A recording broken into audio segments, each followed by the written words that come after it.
Good evening from Winnipeg. Dear audience of Conflict and Resilience Research Institute Canada, I am very pleased to welcome you all to the 12th episode of our continuing webinar series titled Democratic Resilience and Domestic Democratic Peace in Myanmar. This initiative is part of our 2-year project generously funded by Global Affairs Canada, which seeks to explore peace-building pathways, promote democratic dialogue, and amplify the voices of communities navigating the complexities of Myanmar's protracted conflict. Before I dive into the webinar itself, let me do the treaty recognition.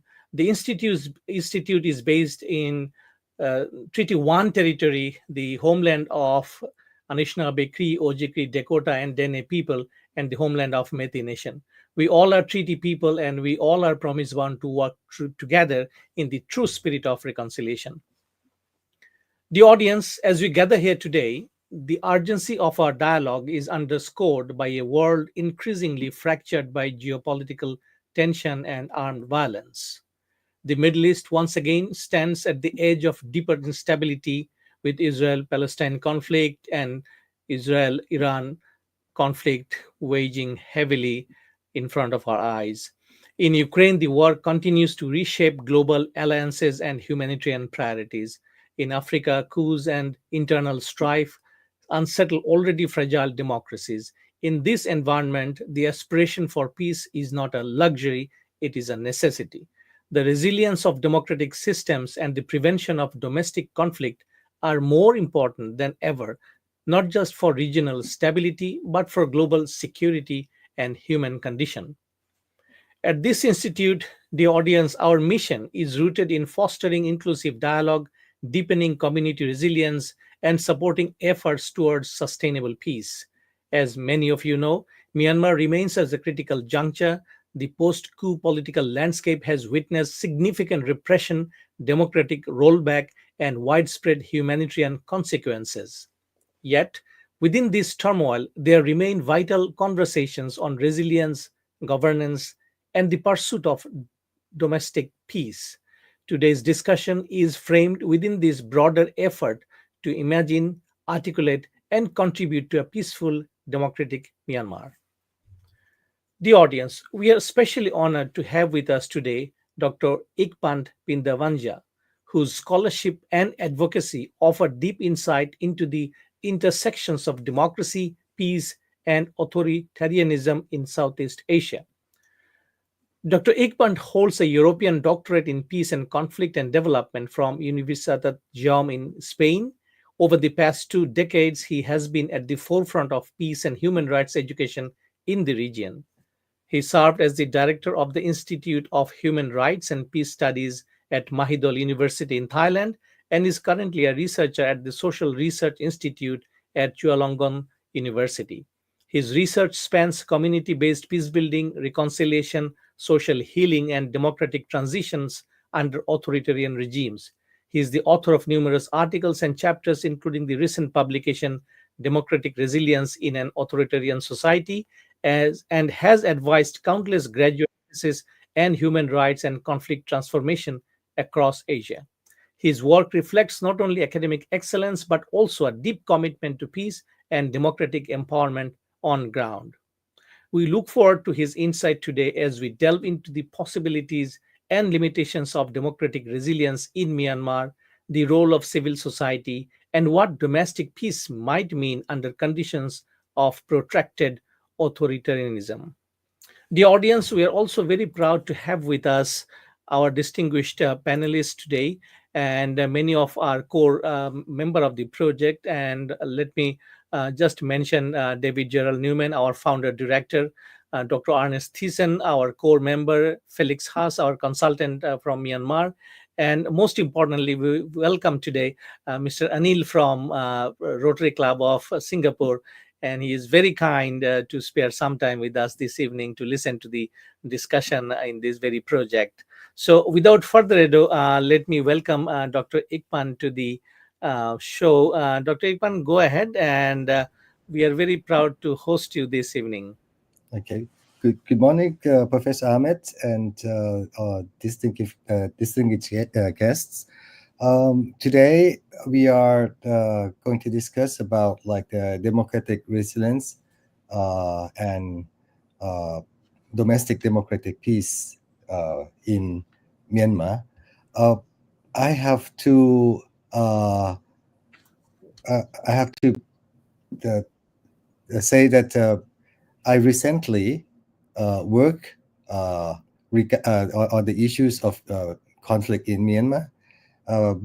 Normally, most of my projects are regarding the violence conflict in the deep south of Thailand, where we also have a ethnic minority there, and also the issues regarding political conflicts in Thailand. I just asked from my colleagues, but it happened that most of my colleagues really or have been working on the issues of Myanmar for a long time. So then uh, I have a lot of helps from my friends and colleagues who are the experts on the Myanmar issue in first of all in running the ongoing project regarding democratic resilience in Myanmar, and also having the helps of from my friends to make the preparation for this webinar.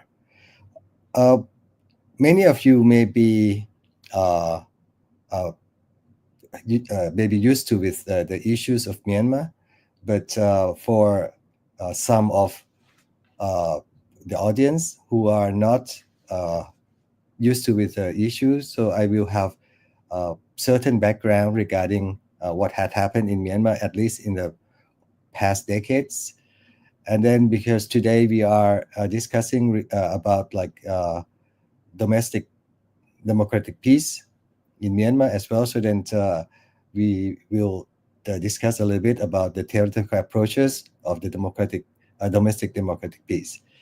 And then of course, because the situation in Myanmar is uh, the ongoing violence conflict, so then I will have some brief situation update.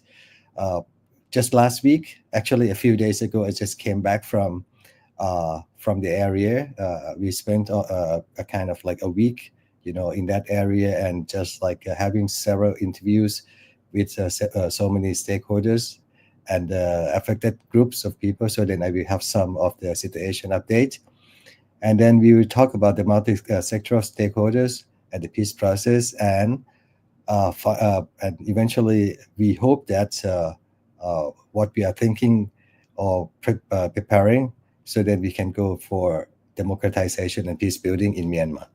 Just first of all, like for the background, uh, for those who don't have any acquaintance with Myanmar at all, so we can see that Myanmar was colonized by the Great Britain, and then during the 1940s, uh, to be very precise, 1948, Myanmar was uh,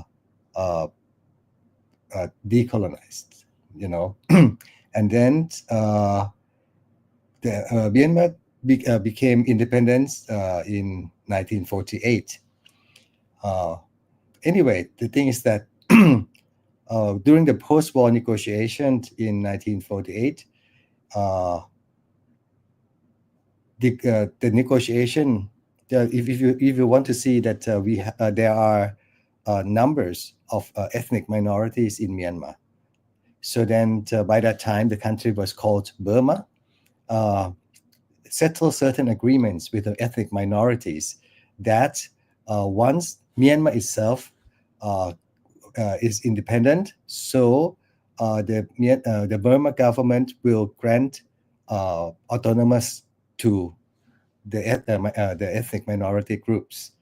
But anyway, after the independence of Myanmar, um, things doesn't turn that way. So then the government of Myanmar didn't grant the autonomous to those minority groups. So then it's raised the resistance, and of course, like there have been so many rebel forces, especially from the ethnic minority groups such as Karen, Mon, and several ethnic groups, and if you imagine by that time, you can see that it was the rise of the Communist Party in Burma.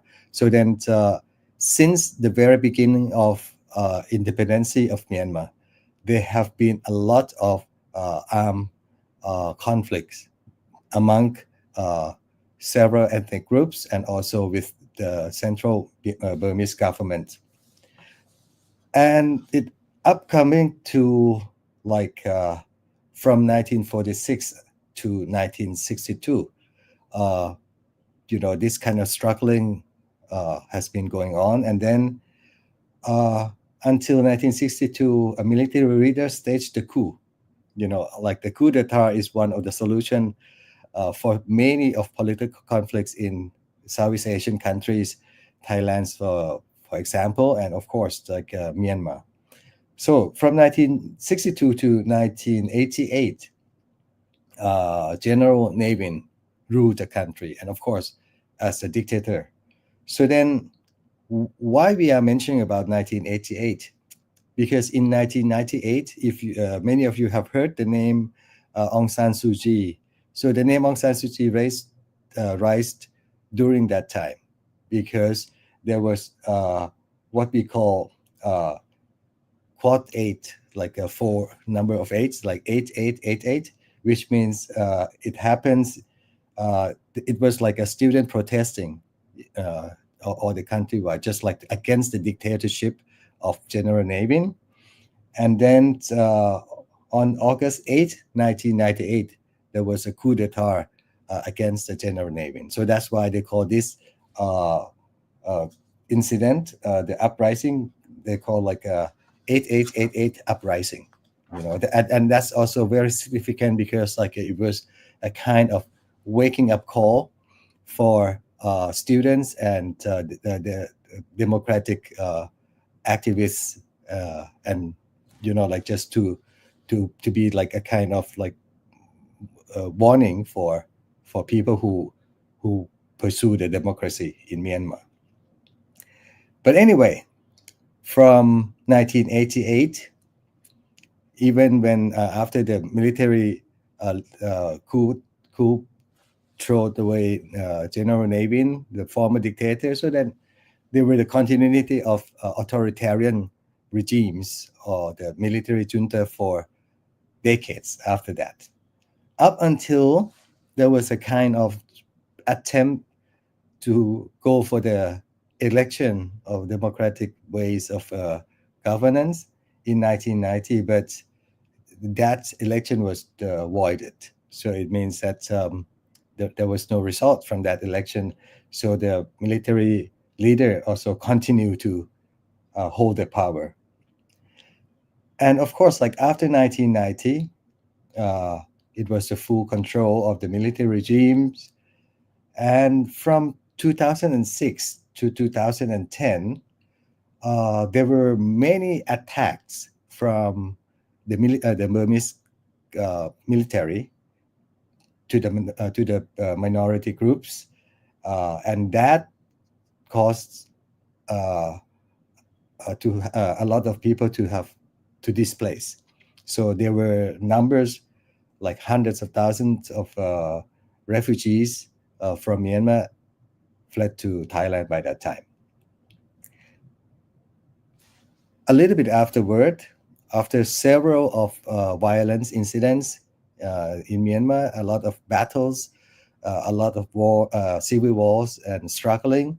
2011 and 2015 shows a sign of the political reform, and eventually in 2015, there was a ceasefire agreement between 15 minority groups and Burmese government. And that led to the general election in 2015, which actually National League of Democracy, or we call NLD, that led by Aung San Suu Kyi, won the landslide election. And that goes on until the 2020 election. That also like NLD, the Democratic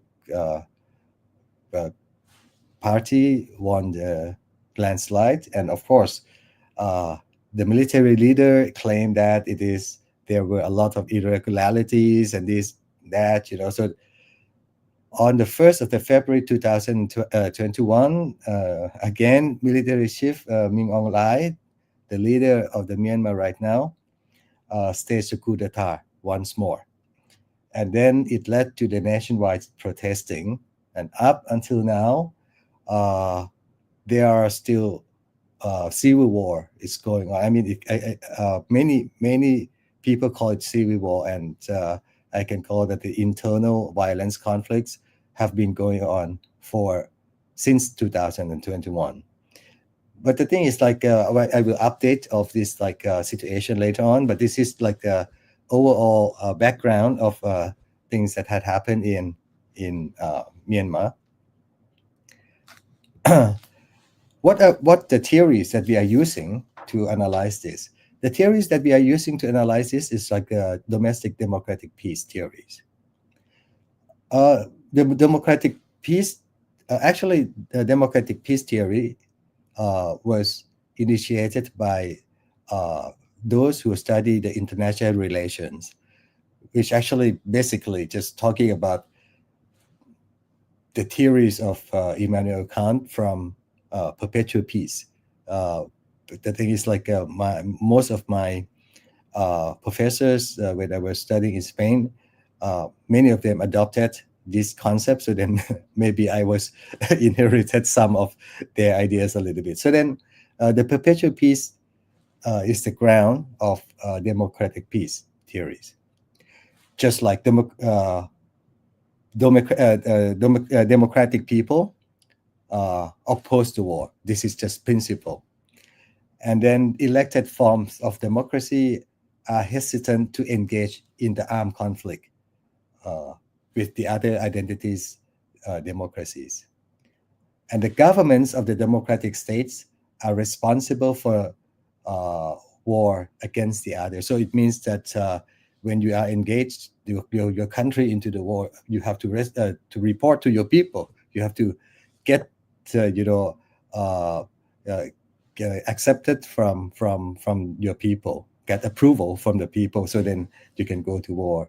And you need to have the transparency to engage your country into war or in conducting war.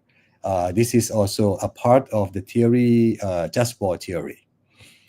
And then all of these kind of like conceptual frames for democratic peace has been developed or into domestic democratic peace, which means that first we talk about like one country with the other countries, but the domestic democratic peace try to focus a little bit inside the country of what kind of the government to what kind of the regime we have. If we have the democratic government, so then we deal with more liberties, and of course, like the more liberties can eventually promote democracy. And of course, like in the democratic country, there will be less state repression, and of course, quite contrary with authoritarian regimes. At the same time, we see the relationship between people. When we talk about the vertical participation, which means those who are in the same, like a platform, for example, like a people from the village or people to people dialogue. And of course, we have to take a look into the horizontal participation, which means that how people, average people, everyday people, can relate or can communicate to the authorities or those who have power. So then we are focusing on both dimensions of the people participation in the democracy. Later on, when we talk about democratization and the peace platforms, at the end of this presentation, I will have a kind of like a diagram to show the relationship between democratization and peace platform, which means that we may need to have freedom and less the human rights abuse, more democratization in order to create a sustainable peace platforms. And at the end, when we talk about uh, democratic resilience, which means that resilience is the nature of all things. Like we can see trees sprout after a long drought, coral reefs recover from damage, people recover from adversity. This means that there are conditions in which things can recover from various kinds of unwanted situations and adversity. So, like the nature, democracy may over time recover from a collapse of the system. Promoting democratic ideology requires both system and people to contribute to drive the movement. So, when we are discussing about the system, that could benefit the resilience of the democracy, we also have to discuss how people could contribute to the resilience of democracy. So it is important to understand how people in society perceive uh, and interpret the value of democracy. So this understanding is needed to nurture democratic ideologies in our society. So this is like what we require to have what we call democratic resilience in our society. Next is about the situation update. Right now, since the 2021 coup d'etat, uh, there have been civil war. But of course, there are non-violence resistance as well. When we talk about the civil war, which means that there are a lot of armed groups fighting with the Myanmar government, but the Myanmar junta government. But at the same time, there are several of ordinary people who are fighting with this junta government by the non-violence means. So then there, at one hand, there are civil war, at the one hand, there are the non-violence resistance.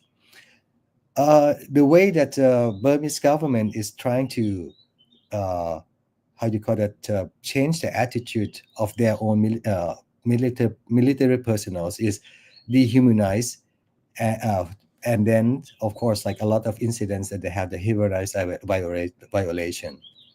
uh, like right now, at a certain point we may be able to prove that amphetamine has been given to several of military personnel in Myanmar in order just to forget about seeing the human side of their enemies, so then they can practice very cruel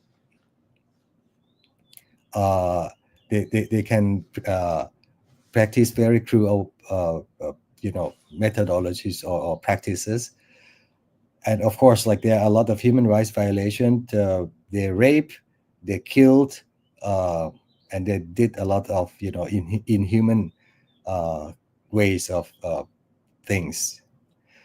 Daily airstrike along the border, especially along the Thai-Burmese border, and also like several the minority group states. So there are daily airstrike, sometimes from drone and sometimes from the the the warship, so the war aircraft. So then uh, this is continuously, and then it makes a lot of displaced people. A number of people who have been affected from this airstrike fled to Thailand, uh, mostly Thailand, daily on the daily basis. uh, right now, if we don't mention about U.S. President Donald Trump, it's going to be very difficult because, like, after the policy of Trump, we have we are facing of lack of humanitarian funding. A lot of displaced people are facing very much difficulties on having any sufficient, uh, you know, surviving items or things, food, clothes, or even shelter. So this is also the result from the policies that leads to the lack of humanitarian funding. We we know that right now there are a lot of resistance groups, and of course, most of their strategies are still using the uh, uh, retaliation. But the thing is, as I mentioned earlier, there are some of the ordinary people who are trying to use the nonviolence means for the resistance. uh, and eventually, finally, we we still believe, and of course, we have heard that there are still attempts, at least from several minority groups, that try to pursue peace and try to promote democracy, at least in certain points that they can do right now. So this is the update of the situation after 2021 coup d'etat. I Because I'm running out of time, so then um, I will try to get into this few slides very quickly. Why we call these multi-sectoral stakeholders and peace process? The thing is, because of there are so many ethnic groups in Myanmar, so we are struggling. I mean, people struggling for the democracy, fighting. I mean, Burmese people fighting with the Burmese government, with the Myanmar government, to get the democracy. And at the same time, there are so many ethnic groups are fighting with the Burmese Myanmar government in order to gain their at least autonomous or self-control or self-determinism states, and at the same time fighting to gain the democracy. So then that's why there's multi-sectoral stakeholders and also many layers. We are fighting for the democracy, fighting with the totalitarian government, fighting for the independency, and also their own identities. So these are the things that are going on. So then, what are the possibility for the peace process? I think right now it's very difficult unless you can create a multi-sectoral platform. So then whoever can talk now, and then we are going to reconstruct the democracy and peace dialogues, which means that whenever you can, just try to use the democratic means in approaching several groups in creating the peace dialogue, and try to reach some agreements. If you don't reach agreement with the Myanmar government because the junta government don't negotiate, reach certain agreement with any other minority groups. So then we need to have a certain plan for the transition period and to move forward. So then I will explain some of this in the very last slide. So democratization, dialogues among the ethnic groups. How do we go to get the recognition of these diversities, and how they can reduce the military influences to the politics in Myanmar, and how to sustain the peace platform, and we think about the shared value of peace and democracy. So then I will explain all of these things in the very last slide. So the thing is what had happened in the past, from human rights violation, abuse, excluded, political injustice, it creates the wound. So we need to go for the social healing process. We recognize the diversity, and then for those who have been abused, who have abused people, do we have to have many mechanisms to make the punishment, or at least for the amnesty? And for the current situation, the wound comes from repeated abuse of human rights and of abuses and human rights violation, and also the past experience of those people still repeated once again and again, and identities are being unrecognized. For example, not recognizing the identities of of ethnic minorities. Okay, this is creating the wounds, and then how we transcend from one part to another, from what had happened in the past toward the future. How do we create the platforms, And then at certain point, we need to reveal mutual needs and interests of among the groups of the conflicted parties or the stakeholders. Eventually, we hope that in the future, we can see the share value. We move we move forward with certain understanding, and if this kind of thing never happen, so there will be recurrent of political violence, and also there are a lot of political injustice. So then, how do we move into the future? We move into the future by seeing the future. I mean, we don't move to the future if we don't see the future. So when we see the future with a shared value, which means that there are certain values that we can hold together, or the ethnic minority groups see something that the value that they can share. And eventually, we hope that in every society, especially in Myanmar, we will have the liberated democracy at the end. So I would like to end my presentation here today, right now, and then we are going to open for further discussion. Thank you so much. Thank you, Dr. Ikmant. I think quite fascinating way of establishing a point that democratic peace and its theory within the context of Myanmar. Thank you, and especially your last slide is very interesting, and we can discuss further. Folks, we are now going to start a very informal question and answer session with the presenter. So first, let me welcome David, our founder director, to have his question first. David, you are up. I really just had some questions in relation to Thailand. In terms of the numbers of forced displaced people from Myanmar, what kind of numbers are there? And what kind of, where are they? Or are they in camps? Are they integrated? Are they working? Where are they in Thailand? How many of them? What are they doing there, and with what kind of cohesiveness and acceptance? Do you mean just for those who are affected from the airstrike? Those that were displaced? No, well, Those- I mean, some of them are temporarily, and then they go back and forth, presumably. But Okay. how many have actually stayed as displaced people, increasing the population and therefore the demands on Thai society? Actually, there are around 2 to 4 million Burmese migrant workers in Thailand.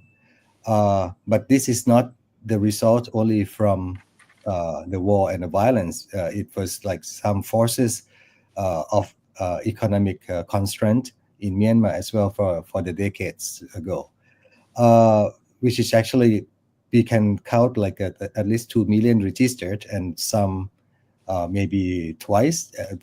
This is just assumption, because like Sure.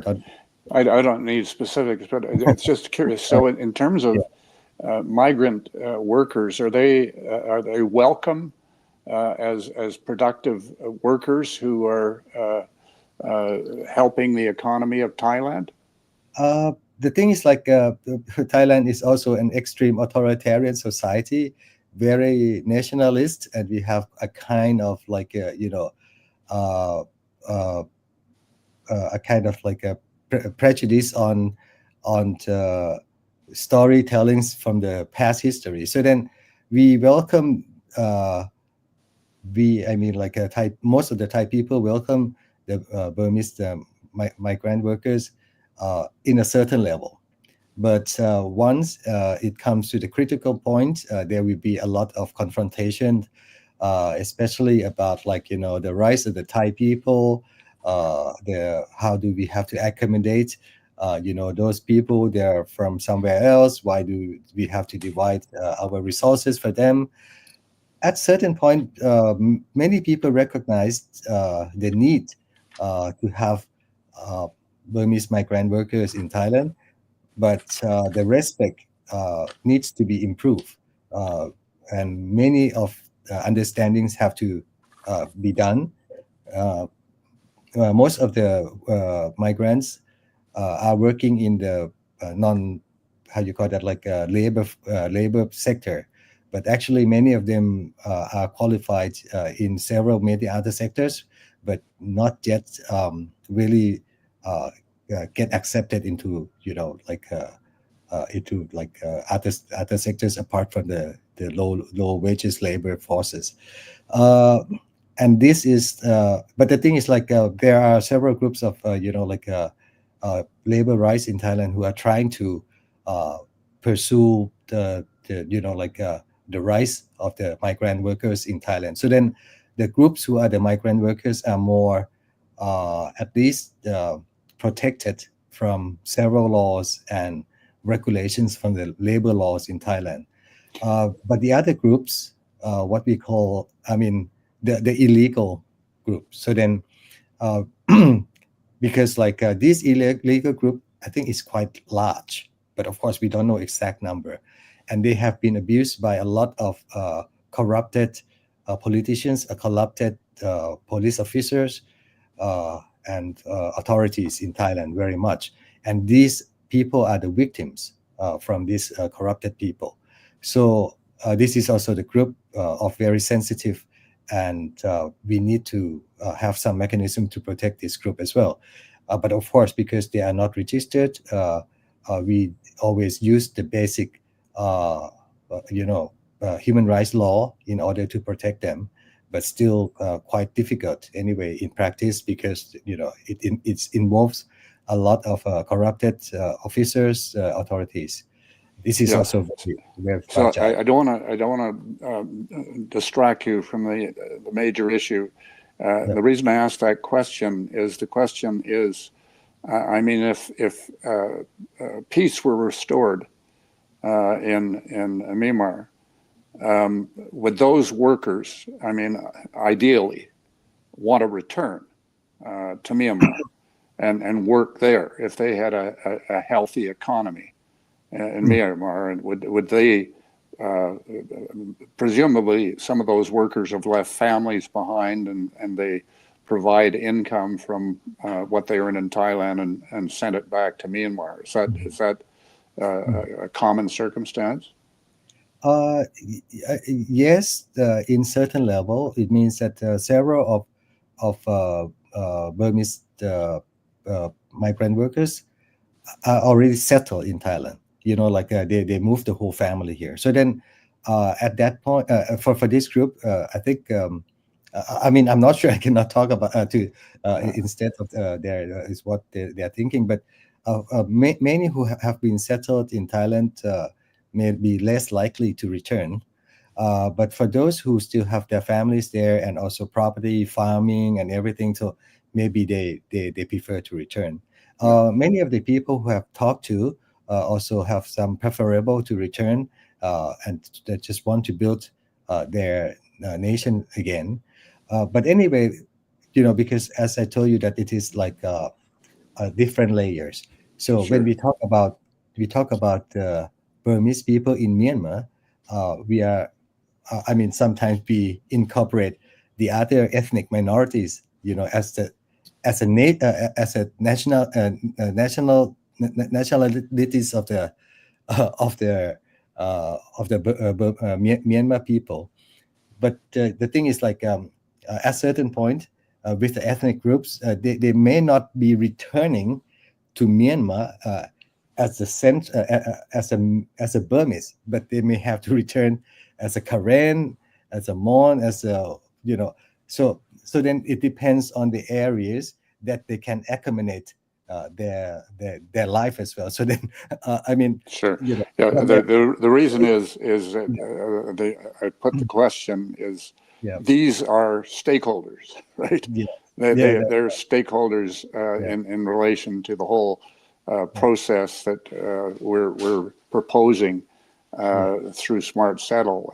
They certainly have an interest, and in a positive way, if they're trained, capable, experienced workers, they can be assets for Myanmar. So I won't burden that any further, but thanks for that clarification, and I leave it to certainly for Felix and Anil and Ernest to pose questions. Thank you. But may I return to the very first question again, because there are several other groups of the displaced people which are very sensitive. I need to address. Those have fled because of the violence and war. So this group is the most sensitive. They come and they can't. They don't have any means of, like economic support. They're like refugees. Mostly the refugees. But the thing is, the problem is, Thailand doesn't have any refugee policy. There's no refugee in Thailand. This is the thing. This is a problem. So then they don't have any refugee status. So then those who are, affected by the war and the violence are really, fragile, because there's no support of the refugee, laws or whatever in time, because we don't have any law regarding refugees. So then this is also rely quite a lot on the international communities and the international organizations who may be able to help them on this issue. So then this is just I want to address. Thank you. Thank you very much. Thank you, David. So just to add and kind of expand on Dr. Ekman's comment, Thailand is not a signatory of 1951 Refugee Convention and also the additional protocol of 1967. And like Bangladesh, Bangladesh is also not a signatory. So two of these largest host countries are not signatory to the international conventions, and therefore, as Dr. Ekman mentioned very clearly, that they are not technically obligated to support, i.e., the refugees if they are called. But anyways, UNHCR always give them a terminology of refugee or status. But in the same case, as Dr. Ekman mentioned, in Bangladesh, Rohingyas are called forcibly displaced Myanmar national, not Rohingyas. I mean, especially the last part. Okay, let's bring Anil to the discussion. He has been listening quite intently for almost 40 minutes. Anil, please, sir, go ahead if you want to add any All right. question. I've just shared a couple of his slides. I think the discussion and points on theoretical approach to domestic democratic peace here. There's some pointers, the situation, the update, the multi-sectoral stakeholders and all that. I think those are really quite focused, right? And it's very, very helpful, for the benefit of the rest of us who are going to be working or still working on the Global Grant Project. I think some of these elements need to be captured, right? And David kind of linked it to how ultimately the Smart Settled Infinity would play a part. Right, but we need to. I mean, I know this discussion is going to be a discussion after this meeting, after this presentation, but we need to crystallize that the core of the project must be to empower a group of people in Myanmar to be able to do peace building and conflict resolution. So how do we capture that? So I think the presentation has pointed out some very interesting points that I think we can use. I mean, so it's just a sharing. I don't have a question for him, but I think it's very insightful, the couple of the slides that highlighted some very good points. Thank you. Thank you, sir. Thank you, Anil. And I think Anil has a very fair point that how it really we are envisaging the theory actually work out within the Myanmar context when they are already in conflict. Thank you, Anil. Dr. Ernest, if you are up for a question or comments. Microphone, Ernest. Yes, thank you. It's easy to forget that. Just thank you for a very detailed and enlightening presentation. So you started saying that we know things and now we know more because of the presentation you made. So it will be good to work with you as we continue on this project because you're obviously very knowledgeable about this. Thank you. I'll pass it on to Felix. Thank you, Felix. Go ahead. Felix is from that part of the world, and Yeah, he has even more intimate knowledge. Felix, go ahead. yeah. Good morning. First of all, I apologize also to drop out here No worries, no worries. occasionally. It is in fact some effect of the governance system here. So I mean, you have a country of approximately the same size as Thailand geographically and in terms of population, and you have, I believe, it's around 15% of the power generation that you have in Thailand. So the power cuts are very frequent. My question would be just from your angle, and I mean that here also from this perspective from Yangon. Um, when we look at peace, I would say we can consider peace a certain equilibrium. I mean, in an ideal scenario, and in this situation, I mean, we would need to get to a point where all the actors are basically comfortable with this situation. I believe all of our team would agree that a scenario where you have economic development and where you have livelihoods available to the population is a scenario that might be more stable than one where there's poverty rampant and where there's displacement and all these sort of situations. So that is, of course, a more desirable situation. But I would like to ask about your perspective on the Thai view on Myanmar.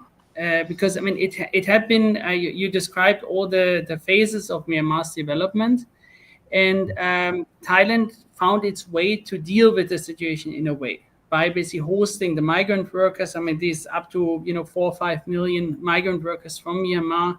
Many people who've been fleeing since the military conscription law as well. So Thailand has found its way to deal with the situation, but now we seem to reach a point where Thailand increasingly is negatively affected by especially the criminality in the Thai border areas. It's not just a drug trade, but I mean, I just am involved in a study, in fact, on this matter. I mean, 145 scam centers, in fact, evolved with approximately, we would estimate 290,000 workers, in fact, working and doing these types of things. Oh, this is Microsoft calling type of thing. I'm much more sophisticated than this. So we have this total criminality. Now more and more abductions. I mean, the one Chinese actor as well affecting the tourism industry. And I mean, I at least last time saw really, I mean, the streets of Thailand effectively empty of Chinese tourists. So this really has a negative impact. So what my question would be, I mean, how do you see Thailand fitting into this, strategizing on this, and looking at the Myanmar situation, just from an ad hoc perspective, with any long-term vision, what the arrangement with Myanmar should be? Would you say the election is something that the authorities really wait for? Anyone basically involved in making the policy? That would be really great to get your view on the Thai reaction to the crisis. Okay, thank you very much, Felix. This is a very good question and very difficult one. I think if I could answer all of these questions, so then there will be peace in Myanmar and of course in Thailand as well. The thing is, like when you mentioned about the economic development in Myanmar, and maybe that could be one of the factors that contribute to betterments of the improvement of democratization. I think this is also not doesn't have any direct relevance to each other. It doesn't have any direct correlation with each other, because you already mentioned about the economic development in Myanmar right now. What I didn't mention in like 5 or 6 slides that I presented recently is about the influence and the involvement of China. Many of like Felix mentioned about like scam centers, especially along Burmese Thai border. We can see that Chinese entrepreneurs. I mean, there are a couple of ownership of these scam centers. First of all, is those who are like involved or have very close tie and relationship with like the military region government. So they and those in areas where they can enter without any any confrontation with ethnic groups. So those become the first ownership of the scam center. The second group is the some of the influence of the ethnic groups themselves, with some connections with Chinese business people. So then they established those scam centers. And also, the third one is those who are influenced, highly influenced by the Chinese uh, entrepreneur or Chinese scammers, business people, also establish those scam centers. You would be very surprised. Of course, Felix would not, but many of you will be very surprised that the size and the magnitude of those centers are just like a kind of the city. If you see Hong Kong or Macau or like that, you can even see the size of the cities that big, along the border. And of course, like uh, thousands of people are really working. And of course, for those workers, there are people who are willing to do, because like the income from the scamming in those scammers cities are quite higher than many areas in Southeast Asia. But more than half, I guess, that have been how you call it, tricked, or like abducted, or even just like like just taking that illegally, unwillingly. And these groups are so varied. I was very surprised that we can see that there were people from Singapore or Malaysia, uh, from the countries that economically are very high and sustained, still being taken to these scam centers, because they're tricked, like, okay, this is a summer work, summer jobs, or things like that. So then there were victims of these scammers everywhere. Coming back to what Thailand or Thai government is thinking. Thai government is underestimate the capability of this, uh, which actually is not very smart way to think about this, or maybe they try to uh, ignore the fact that is going on, because like every time they touch uh, these scam centers, apart from touching the Burmese government, they also touch uh, Chinese, government as well. I mean, like, so then the reasons why they are not very substantive policies from Thai government, maybe because of the influence of the relationship between, backdoor of Thai government with the Myanmar government, some business dealing, and also some kind of uh, international political influences from China. So then that why you can see that the policies from Thai side is not very substantive at all. A couple of weeks, a few months ago, you saw the news that our deputy prime minister cut off the electricity and the internet, and what happened, like those cities are still blight and chime. Those who are affected from electricity cut off and the internet cut off mostly are the Thai people along the border. I went there, I could not find the mobile signal. I got that mobile signal from the Myanmar side, you know. And the electricity they can produce. I mean, they have their own generators. They produce they produce the electricity themselves. So to cut off electricity hurts more for those people, for the local people who are really living very difficult with the difficulties already. So then you can see this kind of the policy. Of course, like it affects some, but it's not affecting those scammers as an entrepreneur of the scammers. So there are several attempts from people who work on the migrant issues or the displaced people issue, trying to address this thing to Thai government for producing more substantive policy regarding some influences. For example, like Burma also rely quite a lot on economic supports from Thailand, and of course from many international political support.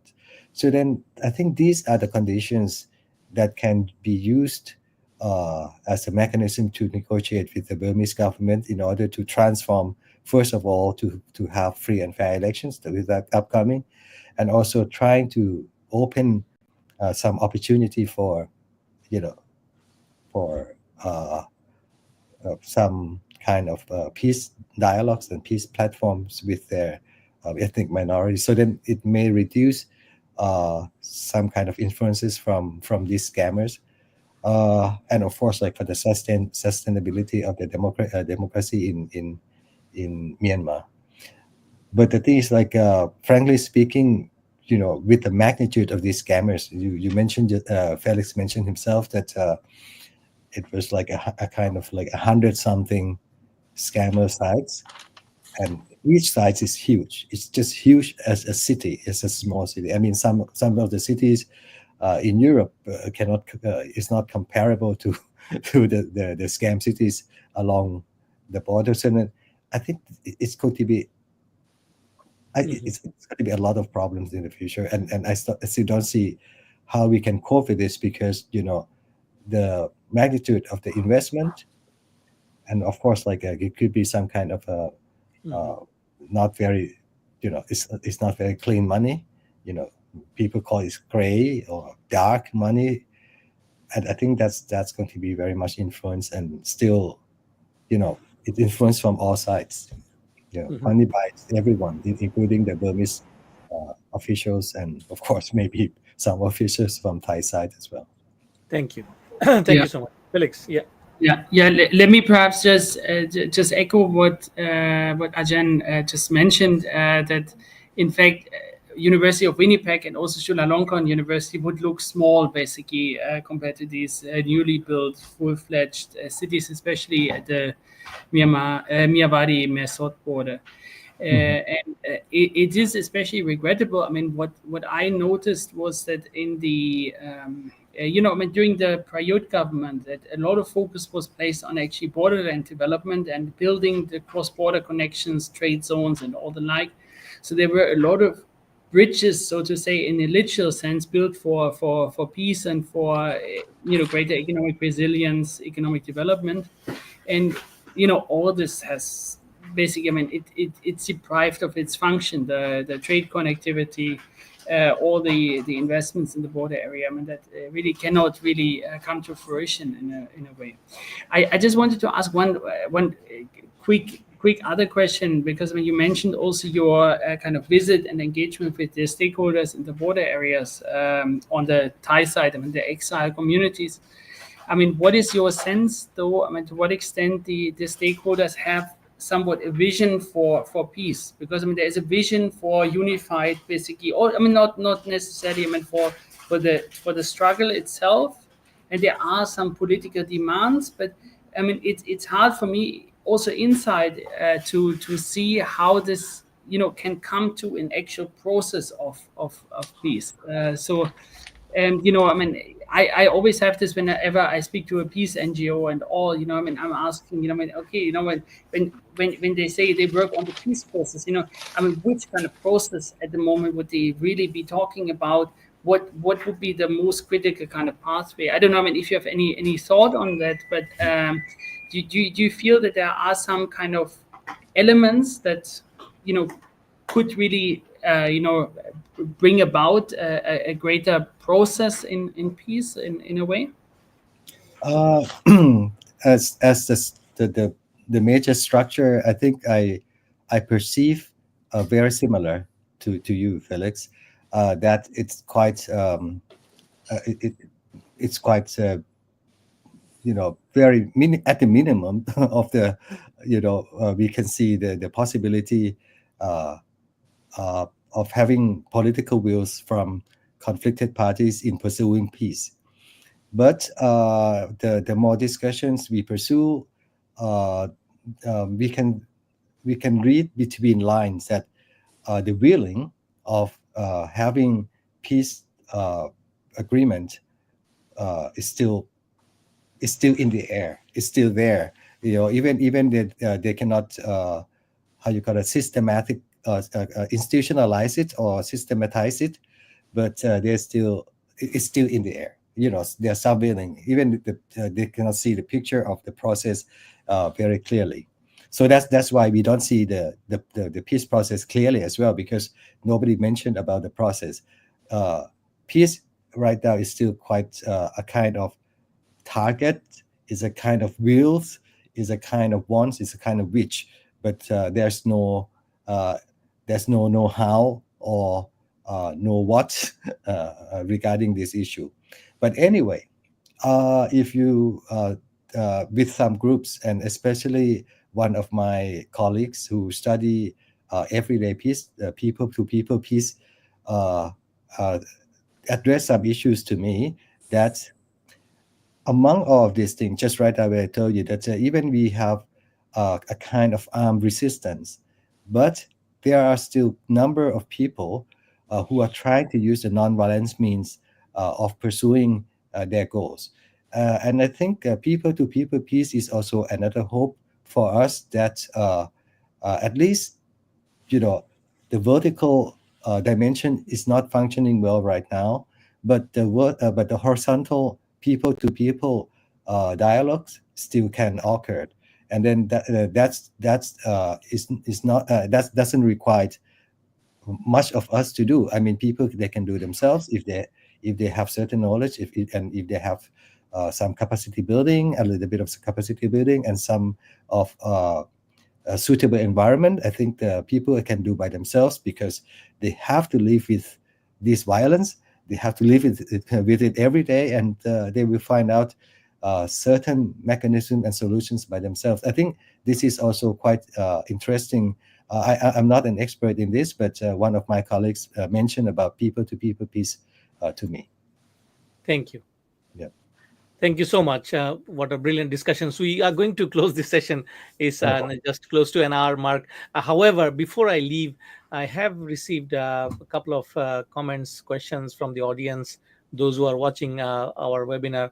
But I would like to show one is from our intern, Madhura Diaz. She's doing her master's in human rights in University of Manitoba. So here is our question: that how power sharing and genuine federalism do you see that is going to happen in the future in Myanmar? First of all, I mean, I cannot answer this thing very concretely, but according to some frameworks, first of all,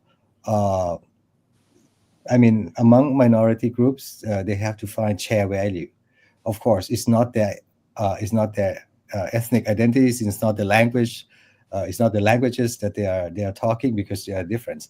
But anything lying beneath that, which can be counted as share value, that would be that would be very beneficial to initiate the dialogue, to initiate the conversation, and maybe that could be developed into a kind of platform.